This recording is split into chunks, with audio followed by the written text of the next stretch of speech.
In today's brief video, I want to take a moment and discuss a common pitfall that I ran into when I first quit smoking weed in hopes of you guys avoiding making the same mistakes that I made.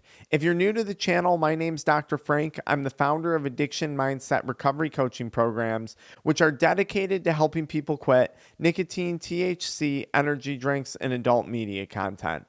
I want to kick off today's video by addressing a community post that I made about a day ago. And in this post, I'll read it to you guys.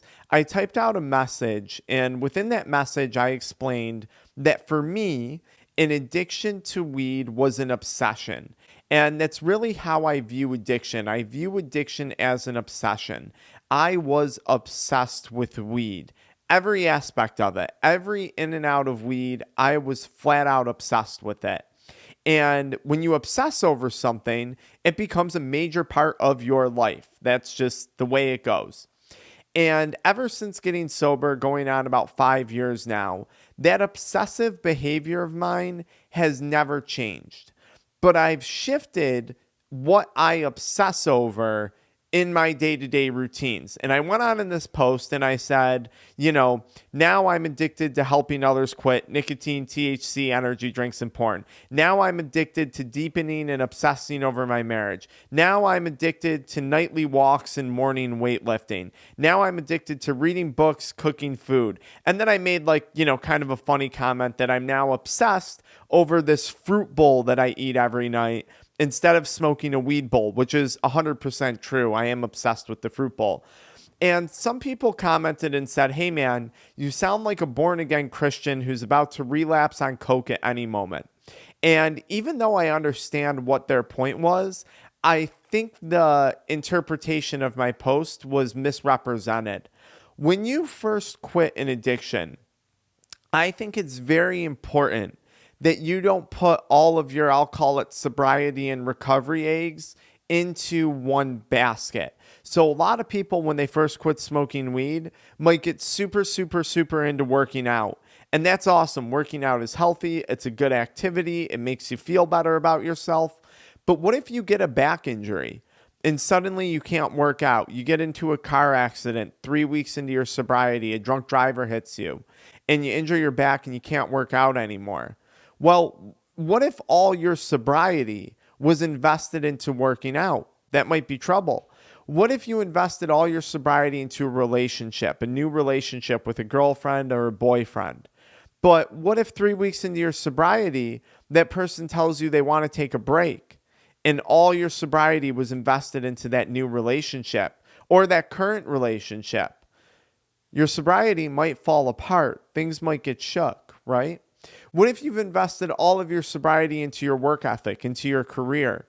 What if your job, what if you get fired? What if as an entrepreneur you just burn out and you can't keep doing what you've been doing anymore? What's going to happen? Your sobriety is going to get shook. What if your sobriety relies on nighttime walks every night, but you live in a place like Buffalo, New York, where it rains and snows and the weather is crap 60% of the time? Can't go on your nighttime walk. Are you going to start smoking again at night? And I'm using these examples because what I tell people is don't put all of your sobriety eggs into one basket. There's a lot of different aspects of life that you get a new opportunity to explore when you first get sober. And I would encourage you to explore a bunch of those different things. That's why I listed out so many things that I've become addicted to or obsessed with. And the point of explaining that was not to sound like a robot who's this 24/7, oh, I'm constantly working out and working on my marriage and working on my job. That's not true. There's many aspects of my life where I'm a total POS sometimes. That's just the way it's going to be. I'm not a robot and I'm never going to be one. I promise that. But what I learned early on was, okay, I can't put all this energy that I had for addiction just into working out. I can't put all this hustle that I had for addiction just into one job. I can't put all of this motivation that I had for addiction just into one relationship, because I realized very early on those things go in ebbs and flows too. They go in cycles of ups and downs, right? Sometimes I'm injured, I can't work out. Sometimes I'm too tired, I can't come home and go for a walk. Sometimes I'm arguing with my wife and we're getting into it and we need, help with our relationship. So you can't have your sobriety just reliant upon one thing.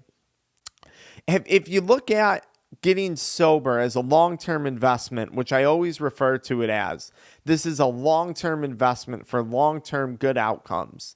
They tell you in investing, right? Never put all your eggs in one basket, because if you put all your eggs into Facebook right now or Meta, that stock just tanked. So as did a lot of other tech stocks. If you were all in on tech and you weren't really diversified, you're feeling that. And I would tell you your sobriety is no different. Invest into many things. Now, something I will say about this that I think is important: don't burn yourself out. Don't spread yourself too thin. And a good subscriber, someone who's been a part of our community for a while, Neil, made a comment, hey, don't go overboard on these things. Don't become hyper obsessed or you might burn yourself out. And I would agree with that.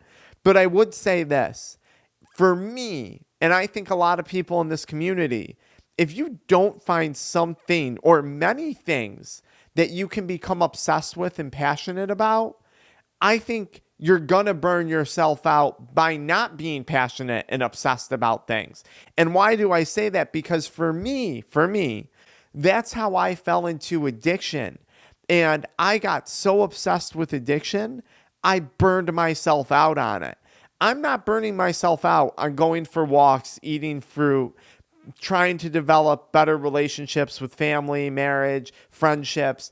I'm not burning myself on that. Saving money and making more money, that's exciting to me. That's fueling for me. I'm not burning out on that. When I do burn out is when I'm not achieving and when I'm not obsessing over things that motivate me and push me going forward. I literally, the less I do, the more burned out I become. And, like him or hate him, the guy's, definitely viewed as a douche across a lot of social media. It was really some Grant Cardone videos that kind of taught me that. He used to struggle deeply with addiction. And he was the first time I heard someone say, hey, some people function better when they're firing on all cylinders. And he said for him, he was actually more burned out and getting more into drugs when he had less going on in his life, when he was less invested in certain aspects of his life. And that really connected with me, because people would always say to me, hey, slow down, don't do this, don't do that. And what I realized was I'm an active guy. I like doing all those things. And I think a lot of people who struggle with addiction are actually very similar in that regard. We need obsessions. We need passions. We need things we can wake up, get hyper about, get excited about, get hyper focused on. As I said earlier, don't just make it all into one thing. Spread that out across multiple things. But yes, no question, when you're first quitting an addiction, take your time, because Neil, I can totally agree with you that when I would first quit, I would try and jump into all these things at once, totally get overwhelmed. I don't want to say necessarily burned out, but super overwhelmed.